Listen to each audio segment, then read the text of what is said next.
USS Gerald R. Ford's redeployment and extension into the Middle East means its current cruise could surpass 300 days at sea, likely breaking the U.S. Navy's modern record for a carrier deployment, according to multiple defense and naval sources.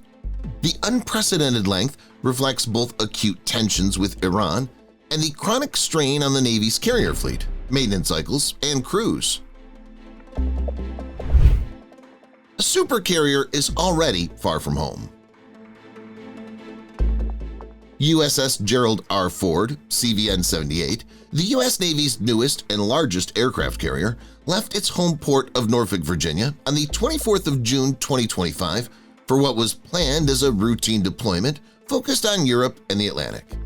In its early months, the ship operated in European waters and later shifted to the Caribbean, where it supported operations tied to the U.S. mission that culminated in the January capture of former Venezuelan President Nicolas Maduro.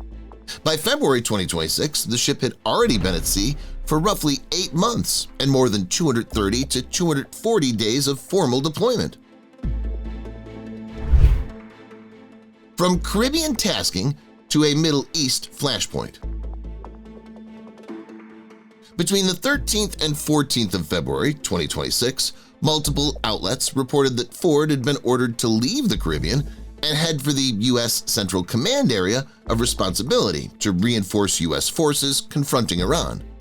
President Donald Trump directed the redeployment amid heightened tensions over Iran's nuclear program and warnings of potential U.S. military action, with the administration emphasizing that a very big carrier group was being assembled as pressure on Tehran. An official notification to the crew on the 12th of February pushed their extended return from early March to late April or even May, adding months to an already long cruise.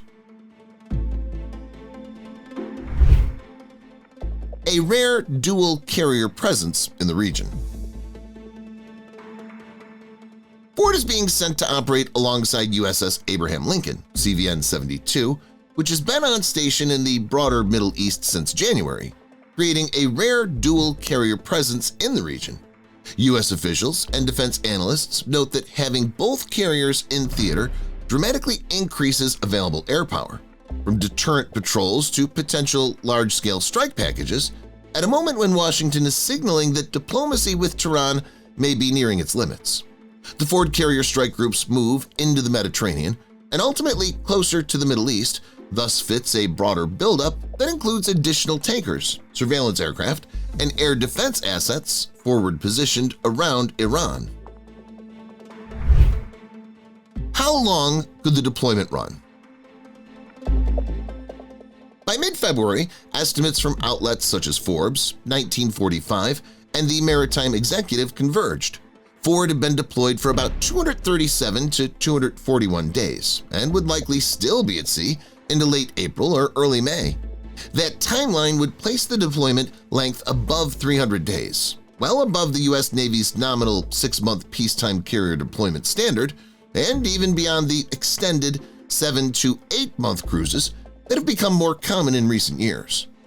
Analysts suggest that if the carrier remains in theater beyond mid-April, it will surpass the post-Cold War record for days at sea by a U.S. aircraft carrier.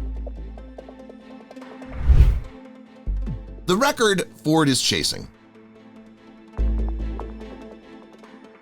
The benchmark Ford is poised to overtake belongs to USS Abraham Lincoln, which completed a 295-day deployment ending in January 2020, the longest post-Cold War carrier deployment on record, and itself an extension of Lincoln's earlier 290-day record set in 2002 to 2003.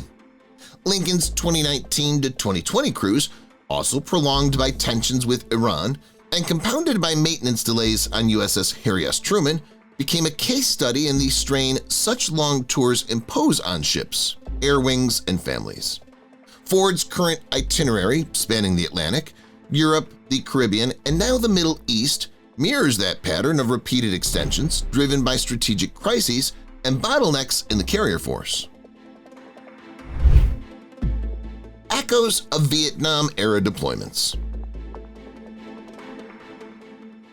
If Ford's deployment does exceed 300 days, several experts note it would begin to resemble the very long carrier cruises of the Vietnam era rather than the post-Cold War norm.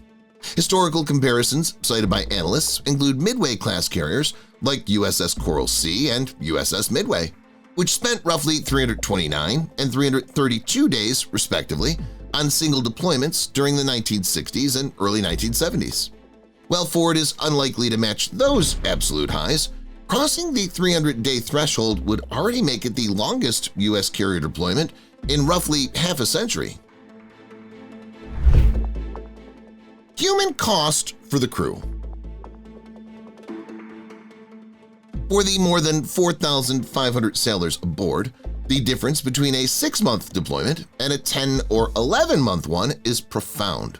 Reporting from outlets such as Israel Hayom in 1945 describes mounting fatigue, increased disciplinary issues, and growing numbers of sailors openly contemplating leaving the service as the months drag on and homecoming dates repeatedly slip.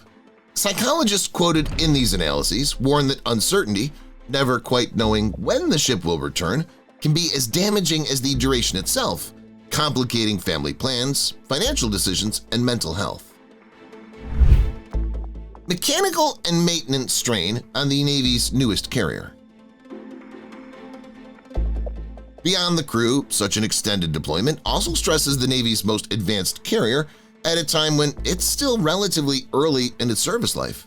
Maintenance and modernization work, originally scheduled to begin soon after Ford's projected spring 2026 return, will now be pushed back, compressing shipyard availability and potentially cascading into delays for future deployments and test programs for the Ford-class design.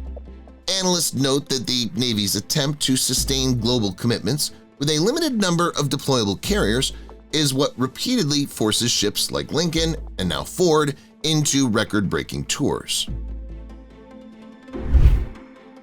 What the extension reveals about U.S. naval posture. Taken together, Ford's Middle East extension highlights a U.S. carrier force being pulled in multiple directions at once, balancing great power competition in Europe and the Indo-Pacific with persistent crises in the Middle East. It also exposes the gap between the Navy's stated goal of keeping deployment at or below about 7 months and the reality of repeated 9- and 10-month cruises driven by strategic demand and limited hull numbers. If USS Gerald R. Ford does indeed set a new modern record, it will be less a one-off anomaly than a stark indicator of how hard the United States is working its finite fleet to maintain global naval dominance.